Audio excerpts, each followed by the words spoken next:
안녕하세요. 이 정도의 책을 제가 한 번에 소개해보도록 하겠습니다. 15권 정도입니다. 우와. 첫 번째 책은 두 손 가벼운 여행이라는 책입니다. 토베 얀손 작가가 지었고요. 아마 무민 작가로 다 알고 계실 것 같아요. 근데 이렇게 소설도 쓰시는 분이세요. 이 책을 읽기 전에 이렇게 앞에 뭔가를 적어놨더라고요. 책은 4월에 구매를 했었는데 그때 사자마자 그 카페에 이동을 해가지고 바로 읽기 시작했는데 시작하기 전에 이렇게 내가 이 책을 왜 사게 됐고 뭐 때문에 사게 됐고 지금 내 심정 어떤지 이런 것들을 저만의 의식처럼 하고 있습니다. 그래서 여기에서 어떤 내용이 있냐면 약간만 보여드릴게요. 소심한 책방에서 이 책을 구매했다. 언젠가 꼭 읽어보고 싶었던 책이었는데 제목 때문이었는지 몰라도 여행을 하는 도중에 꼭 사고 싶었다. 제주에서 나의 머릿속을 맴도는 생각은 깨자, 부시자, 틀을 벗자와 같은 다짐들. 그러면서도 내 현재와 현실을 인정하고 충분히 좋다고 생각하는 것. 과거도 현재도 나의 일부라는 걸 잊지 말자고. 좋은 걸 계속 좋아하고 당장 내일 죽어도 될 것처럼. 제가 이때 뭔가 감성이 많이 이렇게 차오른 상태였나 봐요. 그래서 이 책을 읽기 시작을 했는데 핀란드 감성이 있고요. 이 작가분이 핀란드 사람이시고 근데 좀 기괴하다는 생각을 많이 했어요. 여기 나오는 인물들이 이전에 볼 수 없었던 좀 특이한 캐릭터, 특이한 성격이 되게 많았고 좀 읽기가 쉽진 않았습니다. 그래서 아직도 읽는 중이고요. 그럼에도 좀 이전에 볼 수 없었던 어떤 문장들도 있고 그래서 저한테 또 새로운 영감이 되어주는 책이어서 이 책을 8월 안으로 다 읽으려고 했는데 그게 안 돼서 9월 안으로 다 읽으려고 했는데 그것도 지금 실패했어. 아직 이만큼 남았는데 10월에는 꼭 읽기를. 그리고 이제 읽으면서 밑줄 친 부분들을 다 이제 정리를 하고 있거든요. 그것까지 다 완료할 수 있기를 바랍니다.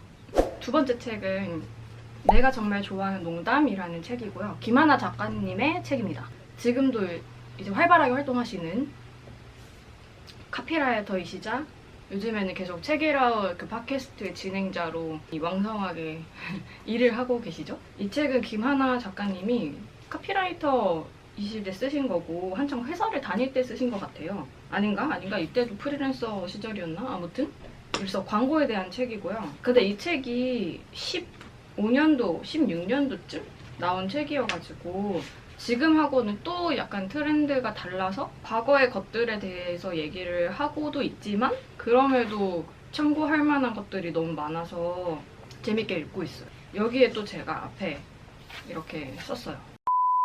지금 일하는 것도 뭔가 계속 글을 쓰게 되는 일이고 그리고 근데 뭐 콘텐츠를 만드는 일이니까요. 그리고 유튜브를 하는 것도 마찬가지인 것 같아요. 계속 제목을 생각하고 뭔가 기획을 하고 하는 데 있어서 카피라이팅이 늘 쓰이니까요. 그래서 이 책을 읽기 시작을 했고요. 중간 정도 읽었습니다. 재밌어요. 그 다음 책은 너무 귀엽죠? 이제 책사계라고 해가지고 사적인 서점에서 해주시는 건데요. 책을 사면은 이렇게 책사계로 이렇게 덮어주세요.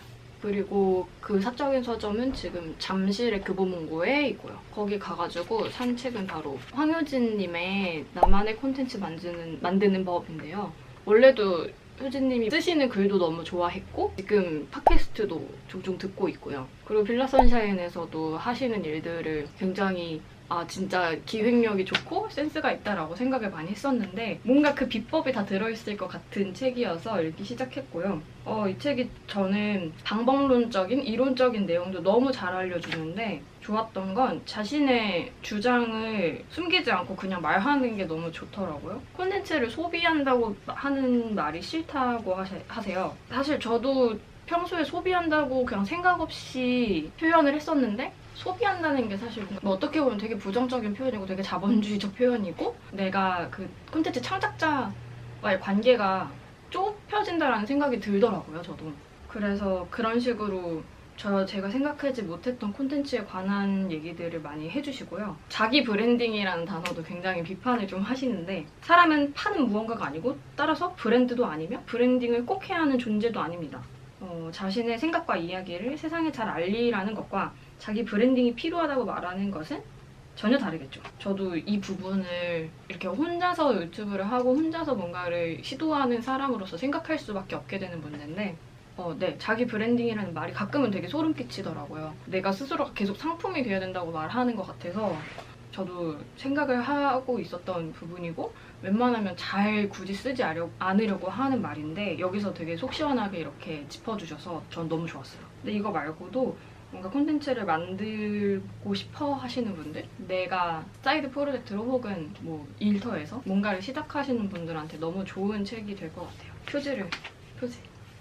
그리고 이 책은 Start with Why라는 나는 왜 이 일을 하는가 라는 책이에요. 먼저 사이먼 사이넥 님이 지으신 책인데 좀 표지가 너무 강렬하죠. 사진이 너무 픽셀이 너무 깨져 있는 거예요. 사진의 픽셀이 표지인데 너무 충격적이어서 언제 만들어졌나 봤는데 그렇게 오래되지도 않았더라고요. 한 2010년? 2008년? 뭐 근데 내용은 좋았으니까 괜찮습니다. 그리고 이 사이먼 사이넥이 그 테드 영상으로 엄청 유명해요. 그 원 이렇게 있는 Why, What, How였나? 옛날에 대학생 때 봤던 것 같아요. 그때는 또 막상 뭔가 일을 하기 전이라 그런가 그냥 이런 게 있구나 하고 넘어갔던 것 같은데 이제 일을 시작하면서 뭔가 사회인이 되면서 계속 중요하구나 그 관념이 되게 중요하구나를 많이 느꼈거든요. 이 책도 그 일하는 동료한테 빌린 책이고요. 왜 갑자기 읽게 됐냐면은 제가 그 회사에서 그 뷰티 유튜버이신 리아유님을 인터뷰하게 되는 일이 있었어요.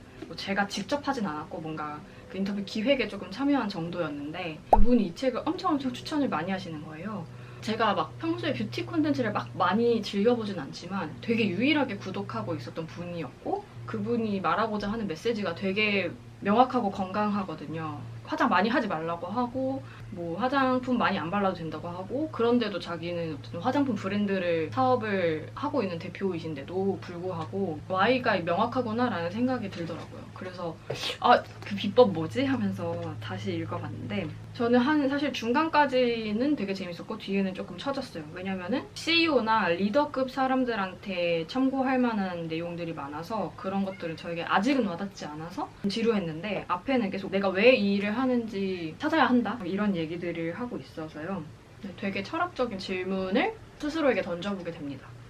뭔가 일하는데 되게 나 이 일 왜 하지? 혹은 왜 살지? 이런 질문을 하고 계시는 분들이 읽어보시면 진짜 좋을 것 같아요.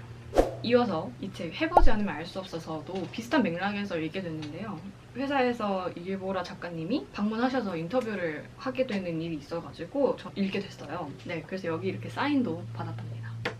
이 책은 이일보라 감독님이 네덜란드의 필름 아카데미에 유학을 간 내용 이야기가 담겨 있는데요. 유학기라고 할 수 있죠. 너무너무 저 재미있게 읽었고 네덜란드 가고 싶어지고요. 진짜 가고 싶고 뭔가 또 새로운 도전을 하고 싶게 만드는 그런 책이에요. 저도 읽으면서 굉장히 인상 깊었던 내용은 타인의 다름을 인정하고 받아들이는 게 너무너무 자연스러운 거예요. 그래서 뭐 예를 들면 이기월 작가님이 고등학교를 자퇴를 했는데 우리나라에서 자퇴를 했다 혹은 부모님이 뭐 농인이시다 하면은 뭔가 놀라는 그런 반응들이 되게 자연스럽게 나타난대요. 그래서 감독님도 어딘가에서 자기가 그런 북토크라던가 뭔가를 할 때 그런 얘기를 하게 되면은 반응을 항상 예상을 하는 거죠. 근데 네덜란드에 가서 똑같이 그런 얘기를 했는데 반응이 그냥 어쩌라고 이런 대답이었대요. 알고 보니까 거기에 모여있는 사람들은 다 자퇴를 하고 다 부모님이 어디 사람이고 그러니까 되게 다양한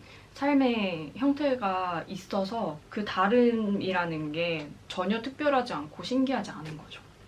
그래서 너무너무 새로운 이야기들을 많이 읽을 수 있어서 좋았습니다. 얼른 해외로 나가고 싶어요. 그 다음 뒤에 올 여성들에게 라는 책인데요. 페미니즘 경제학을 연 선구자 여성의 일을 말하다 라는 부제목이 있고 마이라 스트로버라는 분이 지었어요. 경제학자고요.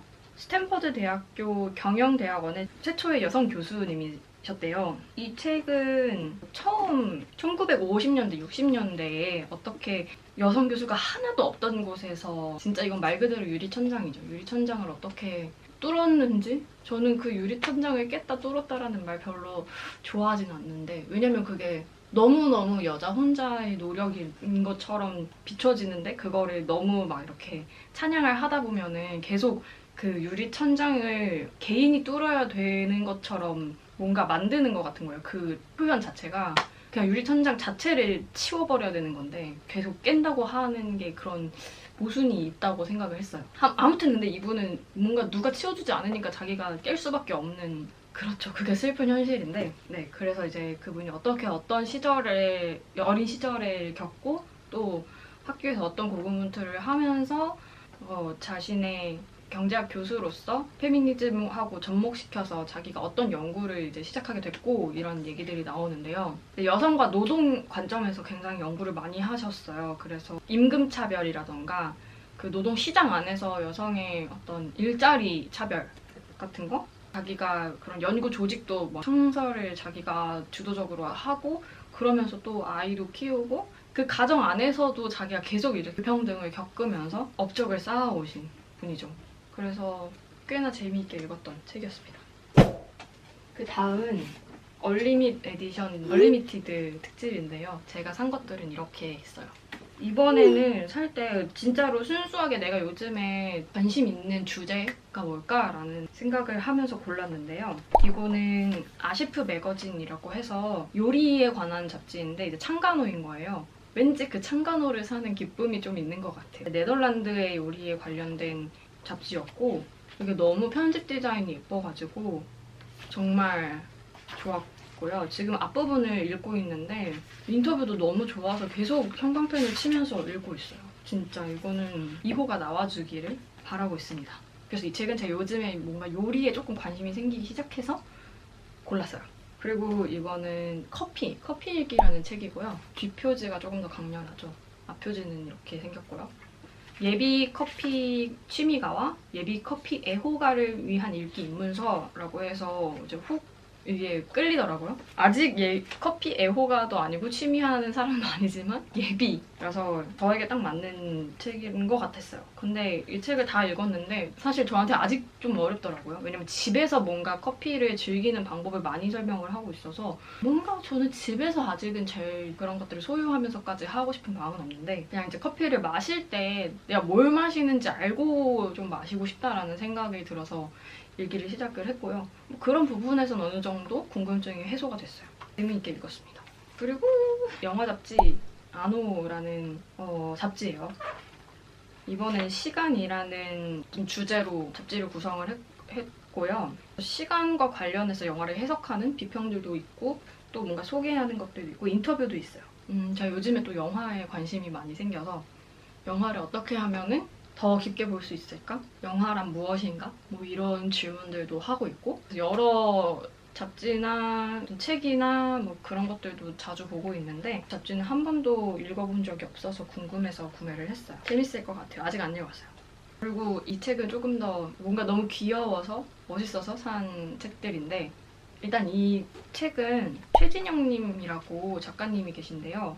이런 일러스트를 그리시는 분인데 일러스트가 너무너무 귀엽고 이상해요. 뭔가 이상하고 귀여운 것들을 많이 좋아하는데 그 저의 취향을 저격하는 그림들을 많이 그리시고요. 근데 이번에는 계속 이렇게 혼자서 도자기를 막 만드시는데 되게 이상한 도자기들을 많이 만드셔요. 거기에다가 이제 일러스트를 입혀가지고 이렇게 책으로 엮은 책입니다. 뭐 한 장 한 장 넘기면서 되게 와 이런 것들을 그림으로 그리고 도자기로 만든다고 싶은 것들이 많아서 재밌습니다.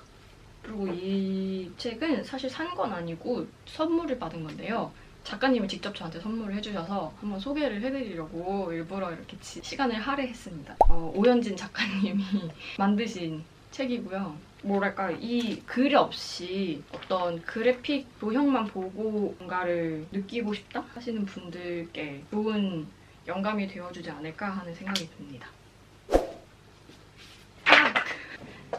이 책은 셋이서 집 짓고 삽니다만이라는 책이고요. 제가 예전에 텀블벅으로 펀딩을 해서 구매했던 책이에요. 3명이서 집을 짓고 사는 얘기예요, 말 그대로. 근데 그 3명의 구성원이 좀 특이한 게 2명이 부부고 1명이 이제 그 부부 중에 한 분의 후배여가지고 쉽사리 셋이서 같이 살기 힘든 어떤 구성원이라는 생각이 들었어요. 근데 그 과정에 대한 어떤 얘기가 굉장히 많이 들어있어서 구체적인 다른 사람들의 삶을 좀 들여다보는 재미가 있었고 뭐 어쩌다가 땅을 사고 집까지 짓게 됐는지 그것도 궁금했고요. 그러니까 건축 관련한 일을 하는 분들도 아니었고요. 뭐 선생님이시고 한 번은 기자셨나? 진짜 0부터 시작하는 이야기인 거죠. 되게 생생했어요. 그 집짓기 가이드도 들어있고 정말 실질적인 정보들이 들어있어서 또 언젠간 집을 지을 수도 있지 않을까라는 생각이 드는데 모르겠습니다 아직. 아무튼 재밌었어요. 이 책은 말하기를 말하기라는 책인데요. 다른 동료분한테 책을 빌려서 읽고 다시 반납을 해가지고 이제 카탈로그밖에 남지 않았습니다. 아무튼 뭔가를 이렇게 들고 하고 싶어가지고 가지고 왔는데요. 근데 여기에도 제가 너무 좋아하는 일러스트가 있어요. 이 책 안에 있는 일러스트인데 이게 너무 귀여운 거예요. 이 작가님이 어렸을 때 약간 소심하고 내성적이어서 다른 애들이 막 이렇게 놀아도 자기는 이렇게 뒤에서 숨어가지고 눈을 뒤로 이렇게 보고 있는 게 너무 웃겨가지고 네, 그랬습니다. 그래서 너무 귀여운 일러스트가 많아서 좋았고요. 이제 말하기를 말하기라는 책은 그 김하나 작가님이 말하기에 대한 자신만의 철학을 얘기하는 거라고 할 수 있을 것 같아요. 제가 굉장히 인상 깊었던 말은 여기에 나오는데 인생은 레벨업이 아니라 스펙트럼을 넓히는 것이다 라고 믿는데요.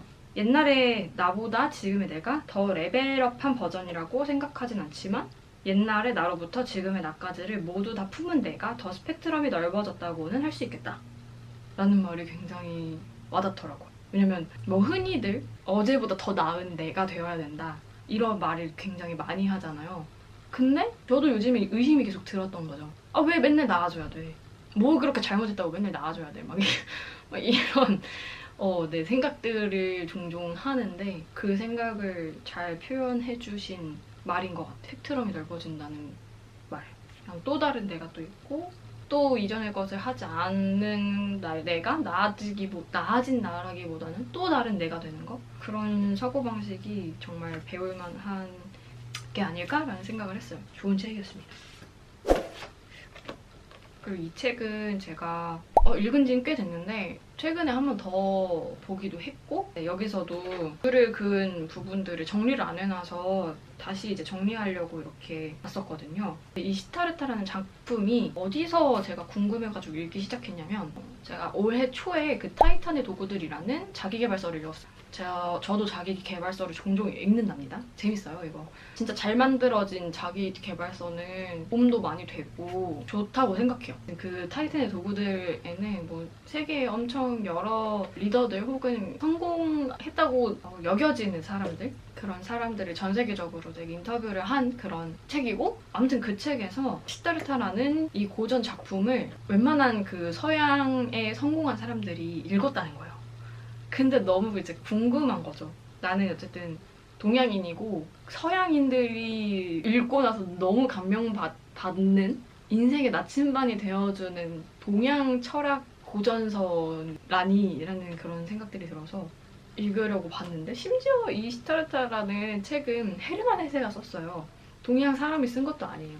갖은 의심을 품고 읽기 시작을 했는데 그거에 비해서는 확실히 저는 좋았기는 했어요. 근데 이 시타르타라는 인물이 이제 인도에서 가장 높은 계급인 브라만의 아들이고 뭐 깨달음을 얻기 위해서 계속 고행을 하는 그런 얘기예요. 저의 개인적인 소견으로는 굳이 읽어야 되나? 라는 생각이 들었어요. 서양인이 쓴 것 치고는 굉장히 동양스럽게 잘 썼고 뭔가 고행하고 깨달음을 얻는 그런 과정을 정말 잘 썼는데 일단 여성 혐오 엄청 심하고요. 네. 그럼에도 되게 좋은 저에게도 깨달음을 주는 어떤 문장들이 있었는데 이런 거를 이제 도달하기까지 너무 읽기가 힘들 수도 있어. 그래서 정말 궁금하신 분들이 읽어보시면 좋겠고 의미가 있다고 생각은 해요. 왜냐면 이 헤르만 헤세가 창작이 거의 불가능할 정도로 심한 우울증을 앓다가 정신치료를 받은 후에 발표한 작품이라고 해요. 네, 그런 내면에 대한 탐구가 진짜 깊게 들어있는 책이기는 해서 궁금하신 분들이 읽어보세요. 마지막 책. 파타고니아, 파도가 칠 때는 서핑을 이라는 책이고요. 정말 재미있게 읽었습니다. 일단 이 파타고니아의 어떤 처음 시작 그리고 지금까지의 그런 행보들을 쭉 담아놓은 그런 책이고요. 이 파타고니아 대표가 진짜 또라이더라고요. 왜냐면 그냥 애초에 처음부터 자기는 파타고니아라는 의류 사업을 막 시작해야겠다 해서 한 게 아니고 자기가 필요해서 일단 이분 자체가 엄청나게 산악인이고 어렸을 때부터 자기 몸 하나도 몸살이지 않고 그냥 막 암벽 등반도 하고 진짜 그냥 밖에서 살았던 사람이에요. 그래서 그분이 필요에 의해서 그냥 뭔가 산악용 옷을 만들기 시작한 거고 그냥 그게 커진 건데 일단 그 대표라는 사람 자체가 뭔가 돈을 막 많이 벌려고 시작한 사업이 아니라서 이 신념을 가지고 갈 수 있는 것 같고요. 특히나 자기가 어렸을 때 산과 들을 막 다니면서 봤던 자연 환경이 계속 무너져가는 거를 자기는 온몸으로 느끼니까 절박하게 이런 환경 운동을 하고 있다고 느껴졌어요. 왜냐면 진짜 어렸을 때 모든 추억이 다 산에 있고 들에 있고 뭐 호수에 있고 자기의 어떻게 보면 집이라는 생각이 들었거든요. 제 지구, 자연이 이 대표님의 집이라고 생각했는데 그 자기 집이 무너져 내리는 거를 계속 눈 뜨고 봐야 된다는 것. 그것이 자기는 당연히 싫을 거고 너무너무 싫을 거고 그래서 그런 것들이 자기의 최우선 과제라고 생각하고 사업을 하고 있다는 생각을 했습니다. 앞서 말했던 그 Start with Why라는 책하고 되게 연결이 되는 것 같기도 해요. 거기서 Y를 정말 강렬하게 가지고 있는 분이라는 생각이 들었어요. 근데 저도 뭐 예전에는 옷을 너무 좋아해서 옷을 너무너무 사는 것도 좋아하고 보는 것 좋아하고 그래서 패션 회사에서도 일을 했고 했지만 그러면서도 동시에 모순적인 것들을 많이 알게 되면서 조금 더 모순은 언제나 있기는 하겠지만 덜한 방향으로 나도 나아가야 되지 않을까라는 생각을 많이 했었거든요. 뭐 예를 들면 옷 하나 만드는데 너무너무 많은 환경 오염이 일어나고 공장에서 일을 하는 노동자들의 그런 처우가 너무너무 열악하고 이거 관련해서 다큐멘터리가 이제 더 트루 코스트라는 다큐멘터리가 있는데 그걸 보고 제가 너무너무 많이 깨달아서 그 이후로는 되게 저도 고심을 하게 됐어요. 개인적인 차원에서 뭔가를 노력하려고 하지만 그거 모이는 것도 당연히 큰 임팩트가 있겠지만 이렇게 기업이 하는 거는 정말 큰 임팩트가 있다고 생각을 하거든요. 세상에 사실 기업들이 굉장히 이기적이고 영리 기업의 미션은 이윤을 내는 거니까. 근데 그 이윤을 내는 행위를 하지 않는 회사가 존재한다라는 게 저한테도 되게 큰 위안이 됐었어요. 저도 앞으로도 이제 지구에 해를 덜 끼치는 방식으로 혹은 사람들에게도 해를 덜 가하는 방식으로 계속 살고 싶다? 그러려면 나의 삶의 많은 부분을 차지하는 그 노동이라는 시간들을 그 시간들을 어떻게 채울 것인가 이런 생각을 많이 해주게 했던 그런 책이었습니다. 끝났어요. 이 책들 중에 한 권이라도 와닿는 책이 있었으면 좋겠네요. 오늘 영상이 좋았다면 구독과 좋아요 그리고 댓글 많이 남겨주시고요. 다음에 또 재미있는 영상으로 또 찾아뵐게요. 안녕.